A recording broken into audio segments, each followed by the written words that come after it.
মোহাম্মদ ইউনূস বলেছেন, আগামী 13তম জাতীয় সংসদ নির্বাচন নতুন বাংলাদেশ গঠনের পথ। তিনি দেশব্যাপী পুলিশের নতুন এসপিদের সঙ্গে বৈঠকে এই দেশের পরিবর্তনের প্রত্যাশা ব্যক্ত করেছেন। ন্যাশনাল সিটিজেন পার্টি, যা গত নির্বাচনের পর তরুণ ভোটারদের মধ্যে জনপ্রিয়তা পায়, কিন্তু এখনও তারা ভোট জয়ের দিকে হাঁটা শুরু করতে পারেনি। তারা তাদের ভবিষ্যৎ কৌশল নিয়ে অন্য দলগুলোর সঙ্গে আলাপ আলোচনা করছেন। রাজনৈতিক প্রেক্ষাপটে মধ্যমেয়াদে মিশ্র সংকট ও নতুন রাজনৈতিক বিন্যাস দেশকে নতুন চ্যালেঞ্জের মুখে দাঁড় করিয়েছে।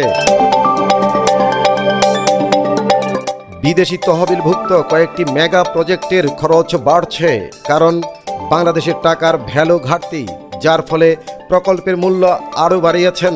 উদাহরণ হিসেবে রূপপুর পারমাণবিক বিদ্যুৎ কেন্দ্রের খরচ প্রায় 23% বেড়েছে। এর ফলে বাজেট ও ঋণ পুনরায়োজনের চাপ বাড়ার সম্ভাবনা রয়েছে।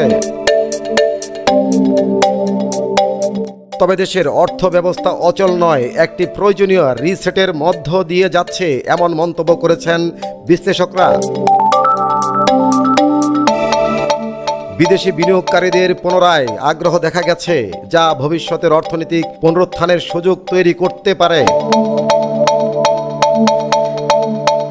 বাংলাদেশের ভারতের সঙ্গে দ্বিপক্ষীয় সম্পর্ক নতুন ক্যানভাসে গড়ার প্রত্যয় ব্যক্ত করেছেন ঢাকায় নিযুক্ত ভারতের হাই কমিশনার।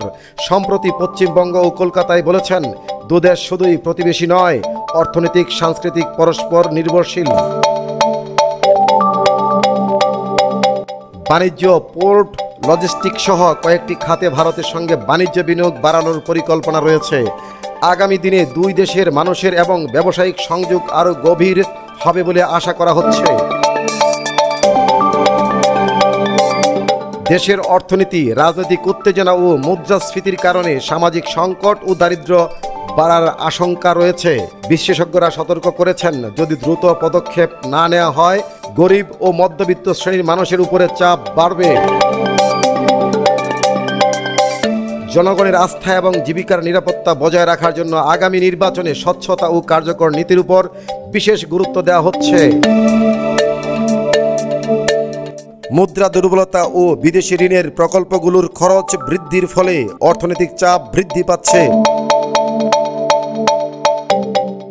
রাজনৈতিক অস্থিরতা, পরিকল্পনার দিক নির্দেশনায় দেরি এবং বিনিয়োগ নীতিতে অনিশ্চয়তা ভবিষ্যতের বাধা হয়ে দাঁড়াতে পারে। সামাজিক সুরক্ষা, দারিদ্র্য বৃদ্ধি ও জনমানুষের জীবনমানের জন্য রাজনীতি, নীতি ও অর্থনীতির মধ্যে সমন্বয় জরুরি।